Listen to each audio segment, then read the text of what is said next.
first and sponty ride sa unang araw ng taon, 2026. Saktong hapon, naisipan namin na mag-rides papuntang Baras, Rizal. At ito-try namin ang matagal na namin gustong puntahang Mangantila Cafe and Restaurant. Mga 3 PM na rin kami umalis ng bahay and chill ride lang, wala naman kaming hinahabol na oras except sa panahon na may mga part na makulimlim at naabutan nga kami ng ambon sa may EDSA, pero laban lang, push pa rin. Sa part na to, I think sa Antipolo na, medyo matarik ang daan at para siyang mini bitukang manok. Mag-i-enjoy kayo lalo na pag nagmamotor kayo dito. Mabilis lang yung biyahe namin, guys. I think mga 2 hours to 2.5 hours galing sa Navotas City to Baras, Rizal. I think siguro kasi nga January 1 siya and yung mga tao nasa kanilang mga bahay at pamilya. But pagkarating namin dito sa Mangantila Cafe, nagulat kami, sobrang daming tao.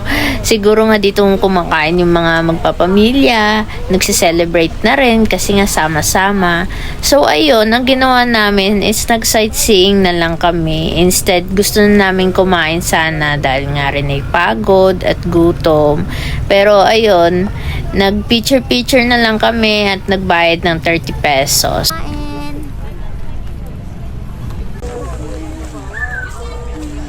Ganda ng mga ilaw.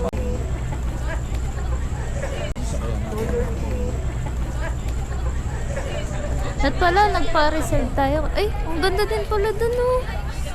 Wow, suga.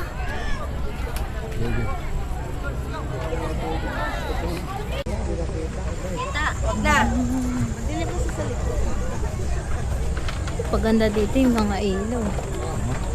Yung mga ilaw, nagpaganda. Ah, ito na talaga mismo yung lake, oh.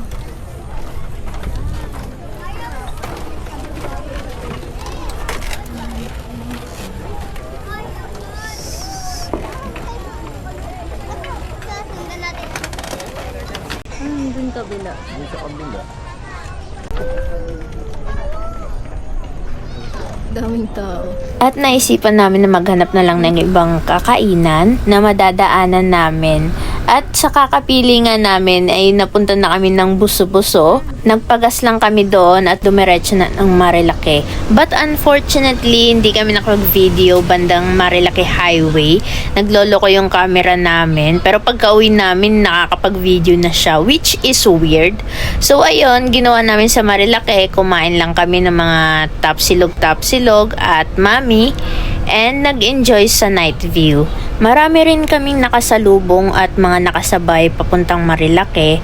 Siguro mga pauwi na rin yun sa probinsya at pabalik sa Maynila.